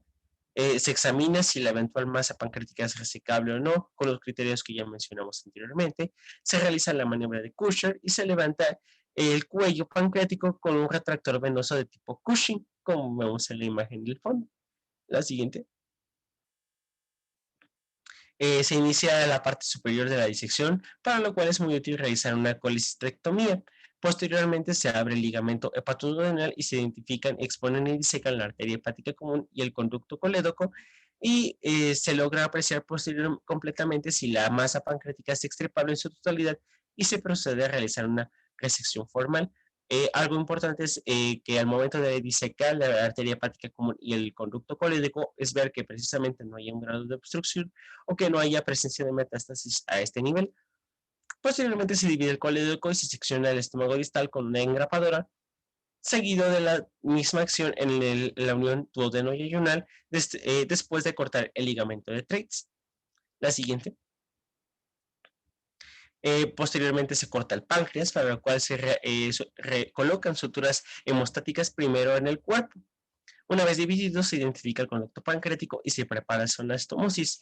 La asa yeyunal se pasa por el mesocolon seccionado y se realiza una pancreático-yeyunostomía y una colédoco-yeyunostomía 10 centímetros distal de la primera y una gastro-yeyunostomía 15 centímetros distal de la segunda, como podemos observar en la imagen inferior. La siguiente. ¿Cuáles van a ser las variaciones? Principalmente la más común o la que se está optando por actualmente va a ser la pancreatoduodenectomía con preservación del píloro. ¿Por qué? Porque se ha visto que la preservación pilórica tiene la ventaja de que los enfermos ganan peso y su estado nutricional es mejor. Y desafortunadamente tiene la desventaja de que hay un retraso en el vaciamiento gástrico que no es diferente del procedimiento habitual, por lo que hay muchos autores que la realizan actualmente. Otra que se realiza es la pancreático-duodenectomía con resección vascular, o lo puede encontrar como una pancreatoduodenectomía total, y esta presenta importantes complicaciones nutricionales y metabólicas como diabetes lábil, osteopenia e hígado graso. Para ello es necesario conocer, esta solamente se realiza si la lesión es multifocal o la sección del cuerpo pancreático está afectada por el tumor. ¿Cuáles son las complicaciones más importantes que va a presentar el paciente? Van a ser, la más común va a ser la infección del sitio quirúrgico, va a ser la presencia de hemorragias. Bueno, van a estar clasificadas en dos, van a ser sistémicas o no quirúrgicas, y las quirúrgicas son las que ya les mencioné anteriormente, y las sistémicas van a ser alteraciones cardiovasculares, respiratorias, hepáticas o renales, que van a van a presentar un riesgo para las características del paciente. Una de ellas puede ser el retraso en el vaciamiento gástrico, que es la complicación sistémica con más frecuente, la discencia de la anastomosis pancreática, la presencia de fístula pancreática, una discencia de la anastomosis biliar, que generalmente va a componer una fuga de contenido biliar, y puede llegar a presentar presentar un foco de infección. Por otra parte, si hay alteraciones a nivel gastrointestinal, puede haber salida de contenido intestinal por el drenaje y se tiene que confirmar. Puede haber presencia de abscesos interabdominales, pero solamente son del 5 al 25%, generalmente en el área suprahepática o en el espacio sufránico inferior, y se opta por el drenaje. Y por último sería la insuficiencia pancreática funcional, que generalmente esto va a estar condicionado por la reducción del tejido pancreático, que ya es, digamos, como lo importante, y ya mencionamos que puede generar cuadros clínicos como pueden ser la diabetes o la intolerancia a la glucosa como la alteración más común, por lo que es importante realizar un estudio bien detallado, sobre todo hormonal, para conocer el grado de afectación. La siguiente. Y bueno, me parece que eso sería todo de nuestra parte.